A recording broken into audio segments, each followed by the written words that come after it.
Hello everyone, welcome back you all to the channel Ashish Vimal Net and JRF English. So everyone, I am Ashish Vimal and I have qualified my UGC Net twice under the guidance of Vineet sir, and I have also qualified JRF in English Literature.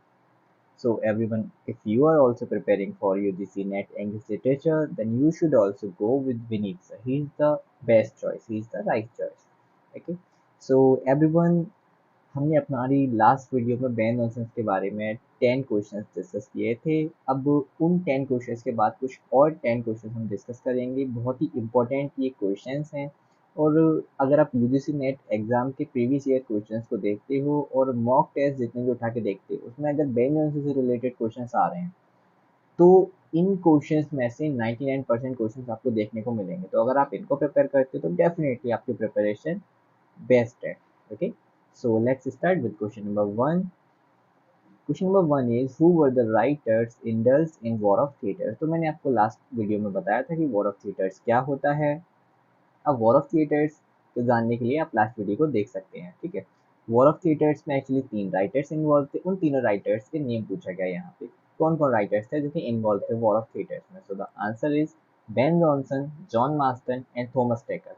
अब ये जो war of theatres है किसकी writing की वजह से start हुआ था। वॉर ऑफ थिएटर्स एक दूसरे राइटर्स के बीच में स्टार्ट किसके वजह से हुआ था, तो वो आप मुझे जरूर बताइएगा कि इस राइटर की इस राइटिंग की वजह से स्टार्ट हुआ था। ओके, क्वेश्चन नंबर टू देखिए। Which work did Johnson write in reply to Marston's play Hysteria-Matrix 1599? Marston ने 1599 में एक वर्क लिखा था हिस्टीरियोमेस्ट्रिक्स। तो चलिए मैं ही आपको बता देता हूँ, ये जो वॉर ऑफ थिएटर्स है वो मार्स्टन के वर्क हिस्टीरियोमेस्ट्रिक्स से ही स्टार्ट हुआ था। ओके, 1599 में मार्स्टन ने हिस्टीरियोमेस्ट्रिक वर्क लिखा था जिसमें कि जॉनसन को इन्होंने एक प्राइड कैरेक्टर के रूप में दिखाया था।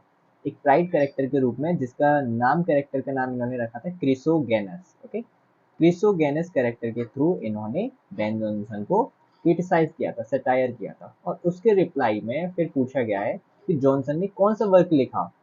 उसी के रिप्लाई में मार्स्टन के प्ले हिस्टेरियोमेस्टिक्स के रिप्लाई में जॉनसन ने कौन सा वर्क लिखा, तो उसका आंसर है Everyman out of his humour.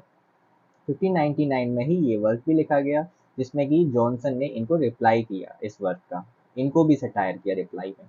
ठीक है, कुछ एक्सेप्शनल केसेस भी हैं but most of the information हमारी यही डिक्लेयर करती हैं कि हिस्ट्रियोमेस्टिक से ही वॉर ऑफ थिएटर्स स्टार्ट हुआ जिसके रिप्लाई में एवरीमैन आउट ऑफ ह्यूमर लिखा गया है। ठीक है, बैन जॉनसन के द्वारा।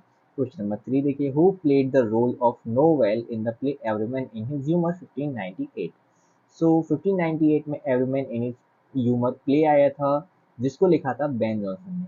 तो उनके प्ले में एक कैरेक्टर है नोवेल, उसको किसने प्ले किया था। बहुत इंपॉर्टेंट क्वेश्चन है क्योंकि इसको जो कैरेक्टर को प्ले किया था वो जो एक्टर है वो भी बहुत इंपॉर्टेंट है। So the name of that actor is Shakespeare. Okay, Shakespeare ने ये जो नोवेल का कैरेक्टर है उसको प्ले किया था और इसी वजह से ये जो क्वेश्चन है वो बहुत इंपॉर्टेंट बन जाता है। जो शेक्सपियर एक इतने बड़े ड्रामेटिस्ट ने नोवेल का कैरेक्टर प्ले किया था। ठीक है, तो कुछ भी क्वेश्चन बन सकता है, आप पॉइंट्स को ध्यान रखिएगा। मैं बोलता हूँ आपसे कि अगर आप यूजीसी नेट इंग्लिश लिटरेचर की तैयारी करें तो पॉइंट्स को ध्यान रखना चाहिए आपको। ठीक है, किसने प्ले किया था, शेक्सपियर ने प्ले किया था। कौन सा कैरेक्टर प्ले किया था, नोवेल का कैरेक्टर प्ले किया। कौन से प्ले में प्ले किया था, एवरमैन इन हिज ह्यूमर में किया था। कब पब्लिश हुआ, 1598। किसने लिखा था, बेन जॉनसन ने लिखा। तो मेरे हर एक क्वेश्चन से आपको बहुत सारे क्वेश्चन की तैयारी होगी, तो हर एक क्वेश्चन को अच्छे से पॉइंट टू पॉइंट याद रखिएगा। ओके, क्वेश्चन नंबर फोर देखिए, what was the name of Knowell's servant who cheats him. So यहाँ पे एवरमैन इन हिज ह्यूमर में एक जो कैरेक्टर नोवेल है उस नोवेल कैरेक्टर का एक सर्वेंट भी है। उस सर्वेंट का क्या नाम है, उस सर्वेंट का नाम है ब्रेन वॉर्म। ओके, ब्रेनवर्म सर्वेंट है और आगे चल के ये नोवेल को चीट भी करता है। Who wrote the work Satiromastix. Satiromastix जो वर्क है वो किसने लिखा है, 1601 में लिखा गया है सेटायरोमेस्ट्रिक्स और इसके राइटर हैं Thomas decker. Okay, Thomas decker is one of the writers who were indulged in war of theatres. Okay, और ये लास्ट वर्क है सेटायरोमेस्ट्रिक्स वॉर ऑफ थिएटर्स सीरीज का। ओके, मतलब पॉइंट आस्टर के रिप्लाई में ये सेटायरोमेस्ट्रिक्स लिखा गया था और इसके बाद में war of theatres almost finish हो गया था। Question number six, what is the opening line of Volpone और द फॉक्स 1606। वॉल्पोन और द फॉक्स जो प्ले है उसकी ओपनिंग लाइन क्या है, बहुत ही इंपॉर्टेंट ओपनिंग लाइन है। ओपनिंग लाइन है इसकी, good morning to the day and next my gold open the sign that I may see my saint. ठीक है, ये आपकी ओपनिंग लाइन है इस प्ले की। वॉल्पोन और द फॉक्स बेन जॉनसन का लिखा गया प्ले है, 1606 में पब्लिश हुआ। क्वेश्चन नंबर 7 देखिए, what do the characters Volpone, Voltore, Corvino etcetera represent in Jonson's play? Jonson के प्ले में ये जो कैरेक्टर्स है वो किस चीज को रिप्रेजेंट कर रहे हैं? तो सभी कैरेक्टर्स के जो नेम्स है वो किसी न किसी चीज को रिप्रेजेंट कर रहे हैं इस प्ले में, ठीक है।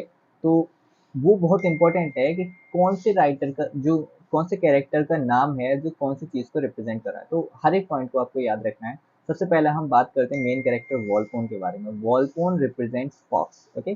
Next comes Mosca. Mosca Volpone का सर्वेंट था, okay. He represents fly, okay. Next Volpone के 3 हेयर आते हैं, ओके। हेयर का मतलब उत्तराधिकारी। एक्चुअली इसका खुद का कोई रियल चाइल्ड नहीं था, तो कुछ लोग थे जो कि स्वीटर्स थे, जो कि उत्तराधिकारी होने की सोच रहे थे कि हमें इसका जो भी वेल्थ है वो हमें मिल जाए इसकी। तो वो कौन कौन है? वॉल्टेरा, कॉर्वेसी, कॉर्विनो। वॉल्टेरा रिप्रेजेंट करता है वल्चर को, कॉर्वेसियो रिप्रेजेंट करता है रैम्प, और कॉर्विनो रिप्रेजेंट करता है क्रो को। हर एक का कोई भी क्वेश्चन बन के आ सकता है कि फॉक्स को कौन रिप्रेजेंट करता है, या फिर वॉल्पोन किसे रिप्रेजेंट करता है, या फिर कुछ भी हो सकता है, ओके। क्वेश्चन नंबर 8 देखिए, why is Lovewit out of the city in the play Alchemist 1610? तो 1610 में जो एल्केमिस्ट प्ले आया था उसमें जो कैरेक्टर लविट है वो सिटी से बाहर क्यों था, ओके, क्यों गया था? The answer is due to the plague in the city, क्योंकि लविट जिस सिटी में रहता था उस सिटी में प्लेग फैला हुआ था, और प्लेग से बचने के लिए वो सिटी से बाहर गया हुआ था, ओके। नेक्स्ट क्वेश्चन देखिए, question number 9, who was the servant of Lovewit? अब लविट जब बाहर गया था तो लविट अपने घर अपने सर्वेंट के भरोसे छोड़ के गया था, तो वो सर्वेंट कौन था? Face, okay. Face was the name, and face का दूसरा नेम भी है जो कि इंपॉर्टेंट है, वो है Jeremy, okay.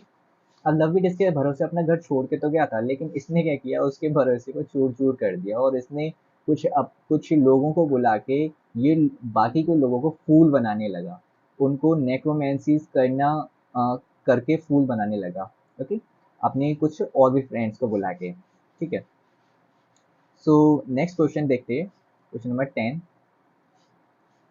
Which character is in search of elixir of youth in the play the Alchemist? The Alchemist play में एक कैरेक्टर होता है जो कि एलेक्सिर ऑफ यूथ की सर्च में होता है। एलेक्सिर ऑफ यूथ क्या होता है? It is a kind of अमृत जिसको पीने के बाद में कोई भी व्यक्ति है वो हमेशा यंग ही रहेगा, ओके।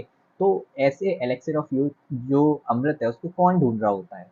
वो कैरेक्टर का नाम है सर एपिक्योर मेमन, ठीक है। बहुत ही इंपॉर्टेंट प्ले है द एल्केमिस्ट, जरूर आपको उसकी जो समरी है उसको तो पढ़िएगा ही कम से कम, ओके।